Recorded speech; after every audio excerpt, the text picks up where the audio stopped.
Excellent. Yeah, I think of the book that you wrote. My kids are nearsighted too.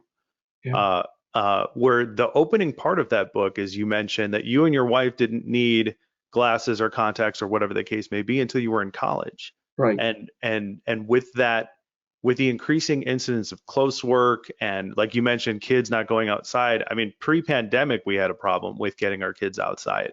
Right. It's a major issue. Whenever I talk to friends or whatever the case may be, and those questions come up about like how much time should my kid be in front of the computer, and I said you should be asking how much time are my kids getting outside because it's very important.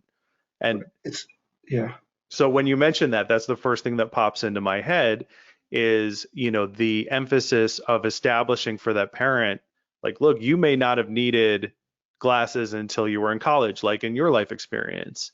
And now right, your kid is in this particular case. And right, so that's what strikes me when you had mentioned that. right.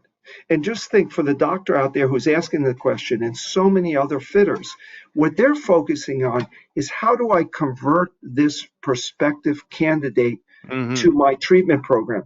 I'm saying kind of like do a shift, a kind of thought shift where it starts the minute you say hello. So just think this Right. child now comes in for their consultation.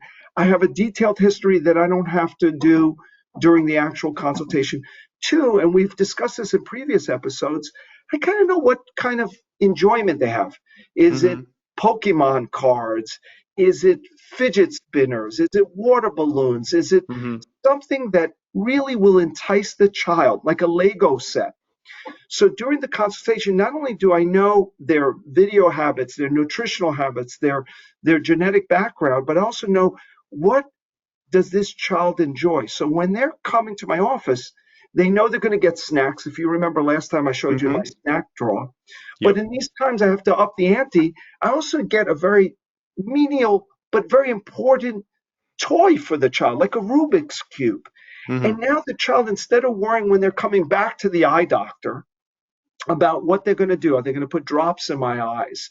Are they going to put a contact lens or OK lens in my eye? They're thinking about, wonder what I'm going to have to do to get that Rubik's Cube or a deck of Pokemon cards.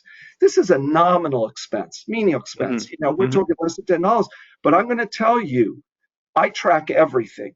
And what I've noticed post COVID, when I've instituted this virtual conference, my conversion rate has gone into the mid 80s all the way to the high 90s of conversion just by having this 15 or 20-minute conference.